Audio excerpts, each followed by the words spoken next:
માજી principal high school એ બધા અને ધનજી પ્રવણ બધા કાયમ લાભ લે છે સવારે સવારે, અને એ લોકો સંપૂર્ણ પ્રકાશ, સંપૂર્ણ આનંદ, સંપૂર્ણ શાંતિ અનુભવે છે અને વ્યક્ત કરે છે.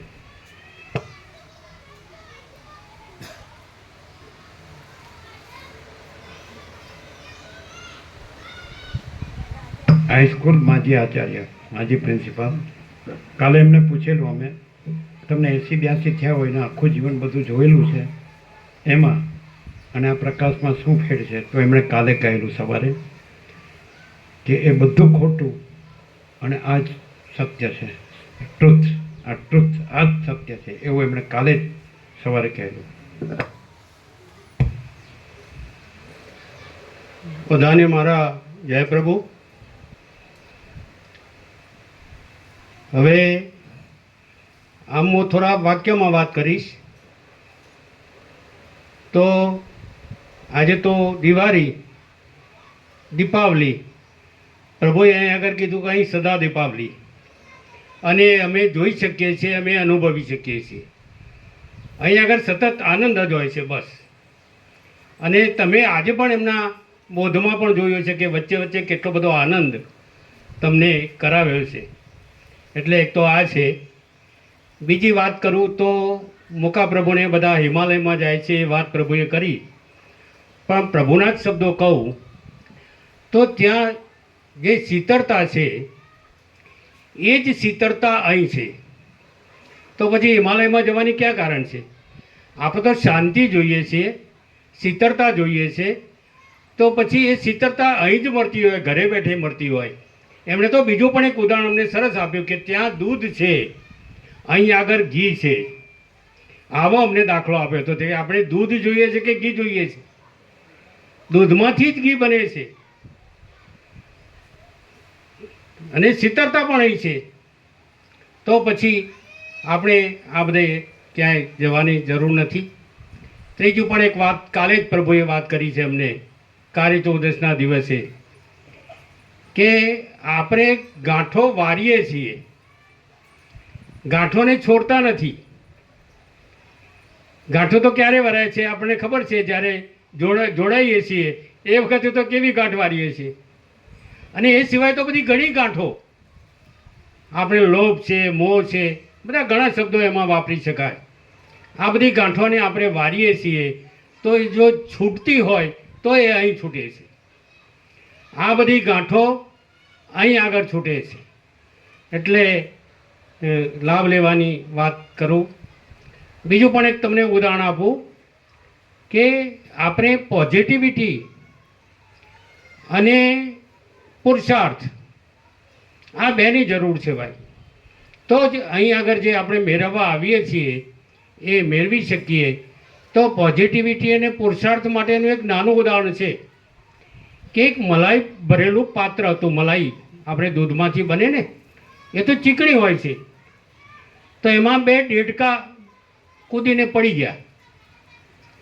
તો એક ડેડકાએ તો એવું સમજી લીધું કે ભાઈ આ તો ચીકણું છે, આમાંથી નીકળાશે નહીં, મરે જ છૂટકો, અને તરત જ મરી ગયું. જ્યારે બીજા ડેડકાએ જે પોઝિટિવ હતો, જેનામાં પોઝિટિવિટી હતી અને પુરુષાર્થ હતો, તો એણે તો પગ એના ચાલુ જ રાખ્યા, મથામણ એને ચાલુ જ રાખી સતત. અને પરિણામે એ મલાઈમાંથી શું બન્યું?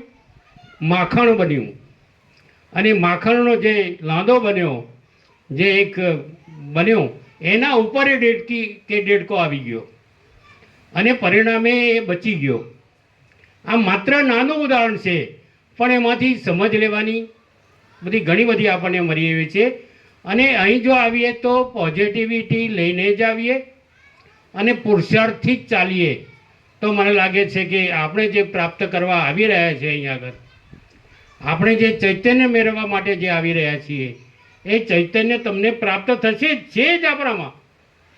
આપણે આ તો ભાન ભૂલ્યા છીએ, આપણે ભૂલા પડ્યા છીએ, અને એનું આ પરિણામ છે.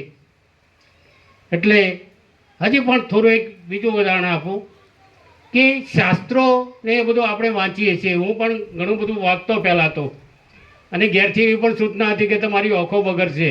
આવું પણ અમને કહેતા કે આટલું બધું વાંચો છો તો આંખો બગડશે.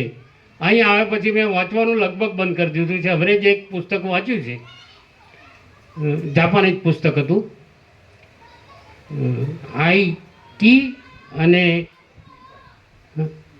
હા ઇકાઈ. પણ એ જાપાની સરસ વાતો છે એમાં, કે કઈ રીતે સારું જીવી શકાય, કઈ રીતે શાંતિમય જીવી શકાય, કઈ રીતે બીજાને આપણે પરોપકારમય બની શકાય, આ વાતો હતી. એટલે મને એ વાંચવાનું મન થયું. એક મિત્રએ આપ્યું તો આ ઇકીવાઈ. અને પછી તો અમારી પૌત્રવધુએ પણ એ વિડીયો જોયો અને એણે પણ 2 દિવસ પહેલાં મને કીધું કે આ તો સરસ પુસ્તક તમે વાંચતા હતા, એનો તો સરસ પેલો એ છે.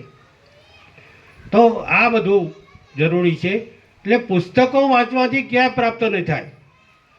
પુસ્તકો માત્ર તમને રસ્તો બતાવશે, એ આપણને એ તરફ લઈ જાય કે ભાઈ આ રસ્તો સાચો રસ્તો છે. પણ આપણે જે મેળવવું છે એ કોણ મેળવી આપશે? તો એ જ્ઞાની જ મેળવી આપશે. બરાબર ને? એ જ્ઞાની સિવાય કોઈનો ઉદ્ધાર નથી. ત્યાં તો તમારે જવું જ પડશે ભાઈ. તો આપણે જે આ થોડી બીજી માન્યતાઓ છે, ખોટી રોંગ બિલીફો જે છે, એ રોંગ બિલીફો આપણે કાઢી નાખીએ કે વાંચવાથી જ આ બધું મળશે, મંદિરોમાં જવાથી જ આ બધું મળશે, કે ભગવાન તો મંદિરમાં જ છે, કે દેવરમાં છે, કે આ બધે છે. તો એ બીજે ક્યાંય નથી ભાઈ. ભગવાન તો તારા અંદર જ છે, તું જ ભગવાન છે. તો આ બધાનો ફોડ જો પડતો હોય તો તે અહીં આગળ પડે છે. એ હવે પોતે અનુભવી છે. અને એટલા માટે પહેલાં તો મોડા પણ જાગતા, પણ અત્યારે અમે જાગી જ જઈએ છીએ. જાગીને આ તરફ પણ જ આવવાનું મન થાય કે ભાઈ કેમ? તો સાચો રસ્તો આ છે. આપણા જે સ્વરૂપને છે એ સ્વરૂપને ભૂલ્યા છીએ. એ સ્વરૂપને પ્રાપ્ત કરવા માટે જ આપણે અહીં આગળ આવવાનું છે ને છીએ જ. અહીં તો કંઈ કરવાનું જ નથી. પ્રભુ વારંવાર કહે છે. અને તમે પણ જુઓ છો કે કેટલી બધી નીરવ શાંતિ છે. આવી ક્યાંય શાંતિ જોવા મળે? બીજા પ્રવચનો આપણે સાંભળીએ છીએ, પણ મને લાગે છે ત્યાં બધો ગણગણાટ હોય છે. તમે જુઓ, બધાએ અનુભવ્યું છે આપણે. પણ આટલી બધી શાંતિ જો ક્યાંય હોય તો એ અહીંયા જ છે. અમે ભણતા એ વખતે એક કવિતા આવતી, અસત્યો માહેથી પ્રભુ પરમ સત્ય તું લઈ જા, ઊંડા અંધારેથી પ્રભુ પરમ સત્ય તું લઈ જા. જોઈને આવી એક કવિતા અમે ભણતા ત્યારે આવતી. પણ આ કવિતાનો એ વખતે તો માત્ર કવિતા જ ગાતા, કારણ કે ભણીએ છીએ એટલે કવિતા તો પેલી પ્રાર્થના તો બોલવી જ પડે. પણ હવે એ સમજાયું કે આ બધું શું હતું, આ સત્ય શું હતું, સત્ય ક્યાંથી પ્રાપ્ત થાય, તેજ ક્યાંથી પ્રાપ્ત થાય, પ્રકાશ ક્યાંથી પ્રાપ્ત થાય, આ બધું સમજાયું. આપણે સૂર્યનારાયણને દરરોજ જોઈએ છીએ અને સૂર્ય જ સર્વસ્વ છે ભાઈ. પણ આપણે તો કદાચ ક્યાંક વાદળ આવે અને ઢંકાઈ જાય તો પાછા આપણે એમાંથી કંઈક થોડા વિચલિત થઈ જઈએ. તો એ નથી, એ તો સતત અહર્નિશ એ પ્રકાશી જ રહ્યો છે, આકાશથી પણ મોટો છે. અને એનું તાદૃશ્ય દાખલો જો જોવો હોય તો અહીંયા આગળ પ્રકાશી રહ્યા છે, તમારી સામે જે પ્રકાશી રહ્યા છે. બીજો પણ એક થોડો દાખલો આપો કે આપણે થોડું છોડતા શીખીએ, બરાબર ને? જતું કરતાં શીખીએ, ક્યાંક થોડી કરુણા લાવીએ, ક્યાંક સારો ભાવ કરીએ, કોઈકને ક્યાંક મદદરૂપ થઈએ. તો આ તો આપણે કરતા જ નથી. તો અંગારક મુનિ, મારા ખ્યાલથી એક મુનિ હતા, અંગારક મુનિ અને નારદ મુનિ, બંને કોઈ કારણસર વિચરતા હતા. તો ત્યાં એમણે એક એવું દ્રશ્ય જોયું કે એક વેપારીના બાજુમાં જ પતરાળાને એ બધું પડ્યું હશે, એમાં પેલો કોઈ કૂતરો એક ત્યાં આવી ગયું અને કૂતરાએ એને ખાવા માંડ્યું. તો તરત જ દુકાનમાંથી એક યુવાન દીકરો ત્યાં બહાર નીકળ્યો અને એને તરત જ ધોકો માર્યો. એને તરત જ લાકડી મારી દીધી. કૂતરું તો બૂમો પાડતું પાડતું ભાગ્યું ત્યાંથી. અને એ વખતે અંગારક મુનિને આપણા શું પાછું હા નારદ મુનિજીએ પૂછ્યું કે આ શું છે પ્રભુ? તો એમણે કીધું કે તમને આ ખબર પડી કંઈ? તો કે ના. તો કે હું તમને આ સાચી સમજ પાડું કે ભાઈ આ શું હતું. તો કહે છે કે આ જે કૂતરું થઈને જે આવ્યું છે એ આ બાળકનો બાપ હતો. આ બાળકનો બાપ હતો ને એના પુત્રે જ એને લાકડી મારી છે. કારણ કે એણે કંઈક છોડ્યું જ નથી, એણે કોઈને કંઈક આપ્યું જ નથી, કોઈના ઉપર એણે દયા કરી જ નથી, કોઈના ઉપર એણે કરુણા વરસાવી જ નથી. તો પછી એને આ જ ખાવું પડે ને. એટલે આપણે આમાં ન મુકાઈએ અને આપણે સારી રીતે જીવીએ અને આ બધું પ્રાપ્ત કરીએ. એ પણ આપણું અહોભાગ્ય છે કે અહીંયા આગળ પ્રભુ આપણને મળ્યા છે. બીજી બધી ઘણી વાતો કરવી છે પણ પાછા ફરીથી કોઈક વખત કરીશું. સમયનો અભાવ છે, નહીં તો બીજા ઉદાહરણો પણ આપણે આપી શકીએ કે આપણે અહીંયા આગળ શું કરવું છે. જય સચ્ચિદાનંદ, જય પ્રભુ. તારે કેવું છે અને 2 વાક્યો બોલવા છે.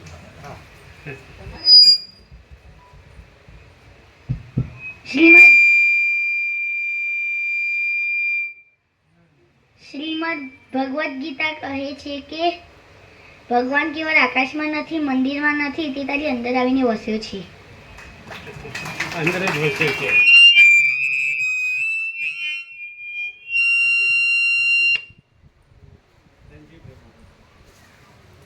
ધનજી પ્રભુ માજી આચાર્ય પ્રિન્સિપાલ હાઈસ્કૂલના કાયમ આવે છે સવારે આ લોકો અને સંપૂર્ણ સત્ય અનુભવે છે અને સ્વીકારે છે.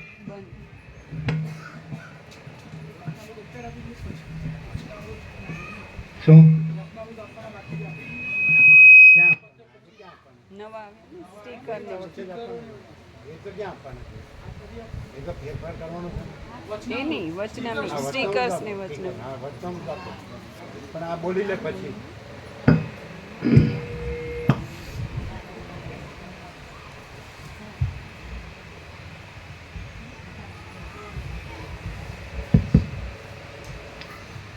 સર્વને મારા જય પ્રભુ.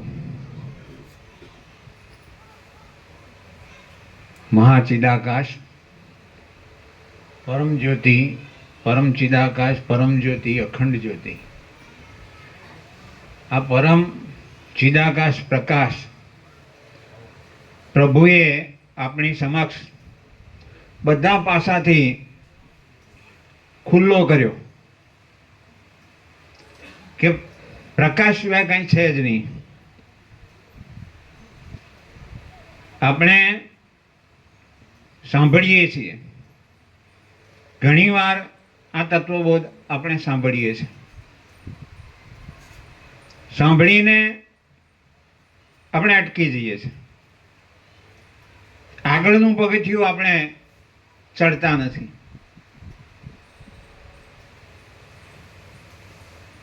શ્રવણ પછી મનન, નિધિધ્યાસન અને છેલ્લે અનુભવ. આ અનુભવમાં જ્યાં સુધી ના આવે ત્યાં સુધી સાંભળેલું બધું નકમ. આપણામાંથી ઘણાને આનો અનુભવ થાય છે. જે જાગૃત જીવ હોય, જાગૃતિવાળો હોય,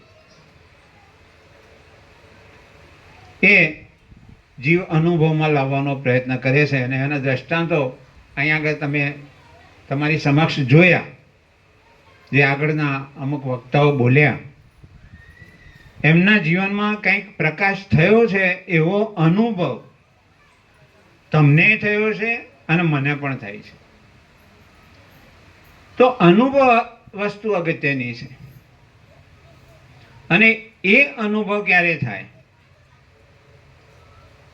એકલા બેસીને કરશો તો નહીં થાય, પણ પ્રભુના સાનિધ્યમાં, એમની હાજરીમાં, એમના સ્વમુખે વારંવાર તત્વબોધ સાંભળશો તો ધીમે ધીમે ધીમે ધીમે ધીમે ઘસારો પડશે. અને આપણે જાણીએ છીએ કે કટાયેલું, કાંઠ ચડેલું વાસણ હોય તો એક વખત સાફ કરવાથી ના થાય, પણ વારંવાર એને સાફ કરીએ તો ધીમે ધીમે એનો કાંઠ જતો રહે. એટલે કારણ કે આપણે કટાયેલા વાસણ જેવા છીએ, અનાદિનો અભ્યાસ છે, એક જ તરફનો.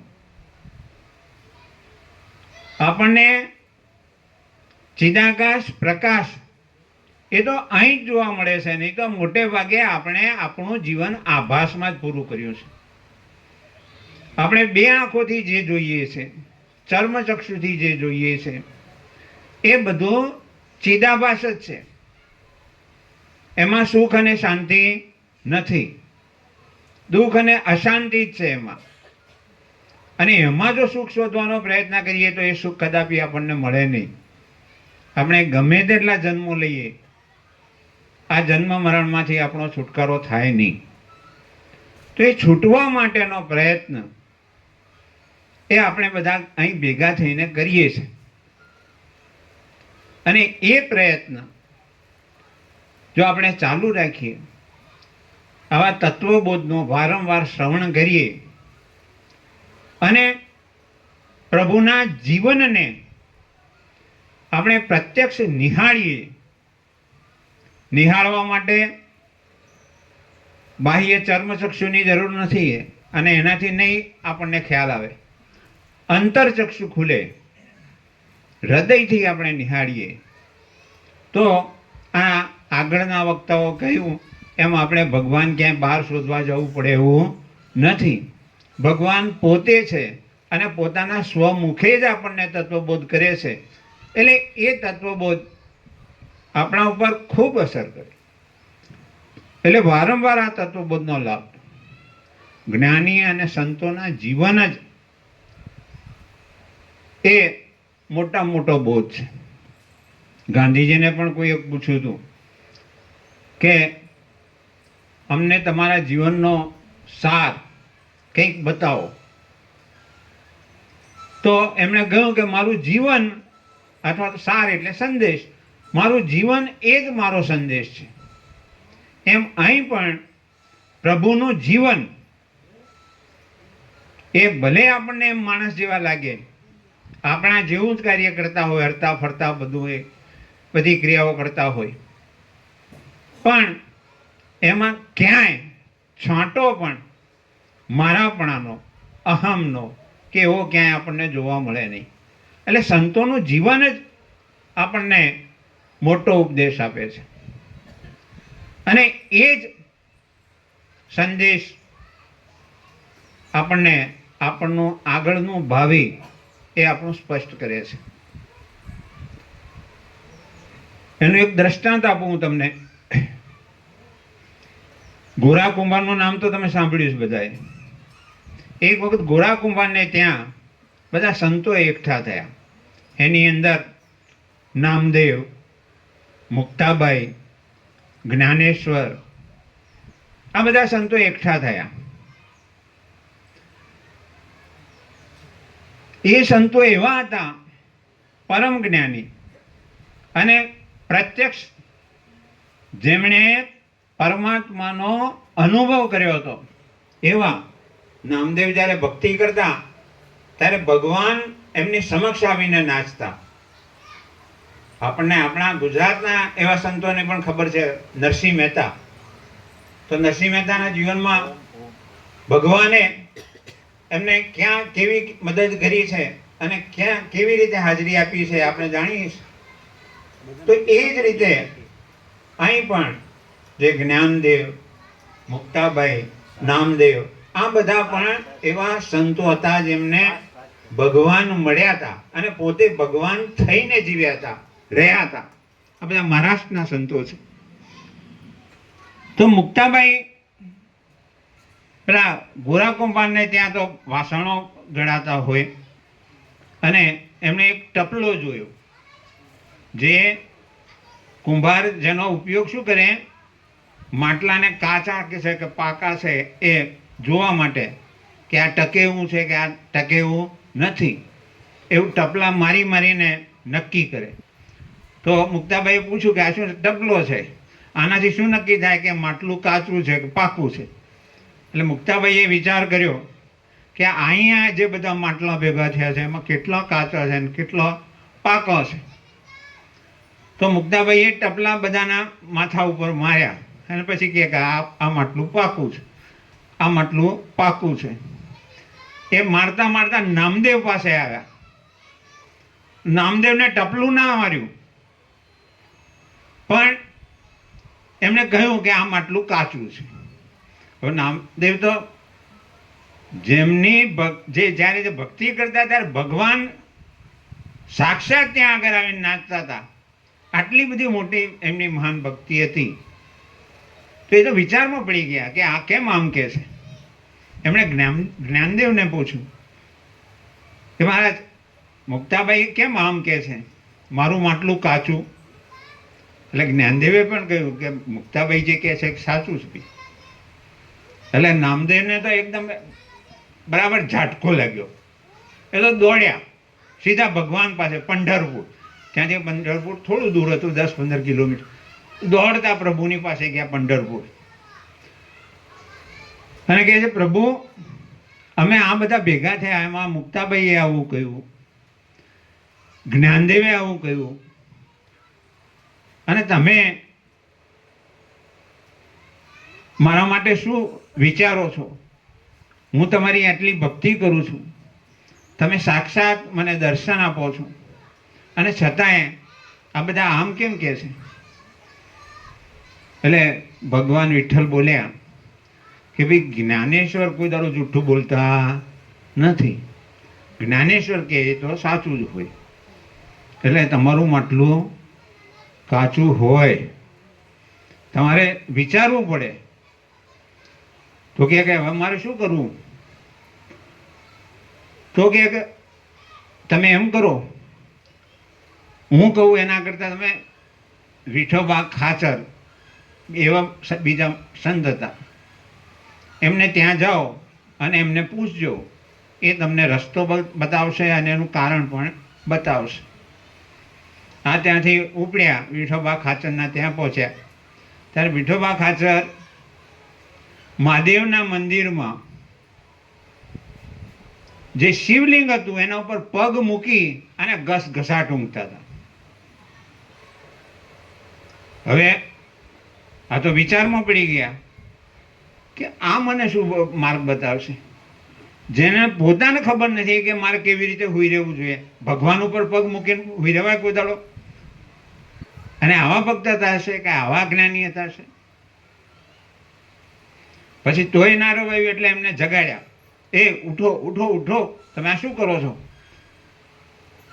પછી ઉઠ્યા, ઓળખાણ આપી, અને મને એમ કે ભગવાને મોકલ્યો છે પંઢરપુરથી. તમે તો ભગવાન ઉપર પગ મૂકીને સૂઈ રહ્યા છો. તો કે જગ્યા બીજી નથી તો પછી શું કરવું? ભગવાન ઉપર પગ મૂકી દીધા. અને તમને એમ લાગતું હોય તો તમે મારા પગ ખસેડી નાખો, ઊંચા કરીને બીજી જગ્યાએ મૂકી દો. તો એમણે બે પગ, આ નામદેવે પગ પકડ્યા અને પકડીને બીજી જગ્યાએ મૂક્યા. તો બીજી જગ્યાએ પણ શિવલિંગ પ્રગટ થયું. એમણે ત્રીજી જગ્યાએ મૂક્યા તો ત્યાં પણ શિવલિંગ પ્રગટ થયું.